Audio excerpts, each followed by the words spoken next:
সংসদের মেয়াদ 4 বছর চায় গণ অধিকার পরিষদ। জাতীয় সংসদের মেয়াদ 4 বছর করা সহ অন্তর্বর্তী সরকারকে 12 দফা প্রস্তাবনা দিয়েছে গণ অধিকার পরিষদ। শনিবার 5 অক্টোবর রাতে যমুনায় অন্তর্বর্তী সরকারের প্রধান উপদেষ্টা সহ সবার সঙ্গে বৈঠকে এসব প্রস্তাবনা তুলে ধরেন দলটির নেতারা। গুরুত্বপূর্ণ বিষয় গণ অধিকার পরিষদের সভাপতি নুরুল হক নূরের নেতৃত্বে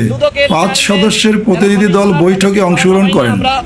অন্য সদস্যরা হলেন দলটির সাধারণ সম্পাদক মোহাম্মদ রাশেদ খান, যুগ্ম সাধারণ সম্পাদক হাসান আল মামুন, উচ্চতর পরিষদের সদস্য ফাতেমা তাসনিম ও অ্যাডভোকেট নূরে এরশাদ সিদ্দিকী। প্রস্তাবনা সমূহ হল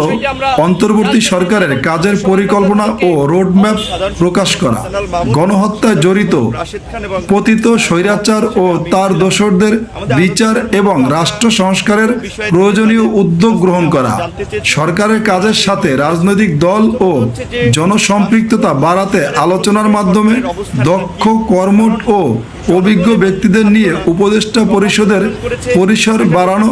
শেখ হাসিনা ফ্যাসিবাদের আমলে দুর্নীতি লুটপাট করে আঙ্গুল ফুলে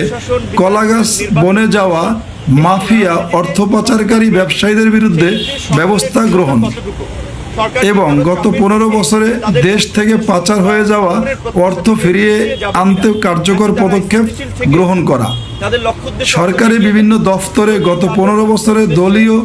বিবেচনায় নিয়োগপ্রাপ্ত দলবাজ দুর্নীতিবাজদের অপসারণের পাশাপাশি আইনানুগ ব্যবস্থা গ্রহণ ও সরকারি আধা সরকারি চাকরিতে মেধা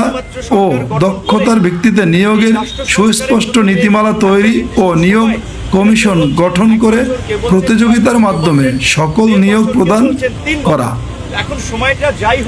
রদবদলের নামে ডিসি, এসপি সহ পুলিশ ও প্রশাসনে আওয়ামী লীগকে পুনর্বাসনকারীদের চিহ্নিত করে ব্যবস্থা করা, কর্মমুখী ও গবেষণা নির্ভর শিক্ষা ব্যবস্থার প্রণয়নে নতুন শিক্ষা কমিশন গঠন, দুদক পুনর্গঠন করে উপযুক্ত ব্যক্তিদের সমন্বয়ে শক্তিশালী দুর্নীতি দমন কমিশন গঠন করা, যুক্তরাষ্ট্রের জিএসপি সুবিধা সহ ইউরোপ ও অন্যান্য দেশে গার্মেন্টস ও পণ্য রপ্তানির সুযোগ সৃষ্টি করা, নতুন শ্রমবাজার অনুসন্ধান করে G2G পদ্ধতিতে বিদেশে দক্ষ শ্রমিক পাঠানো, সিটিজেন চার্টার করে দ্রুত সময়ে সব ধরনের নাগরিক সেবা নিশ্চিত করা, দ্বিকক্ষ বিশিষ্ট সংসদ ও সংসদের মেয়াদ 4 বছর করা এবং যেখানে বাংলাদেশের দূতাবাস নেই সেখানে দূতাবাস সেবা প্রদান ও আগামী নির্বাচনে প্রবাসীদের ভোটাধিকার নিশ্চিত করা।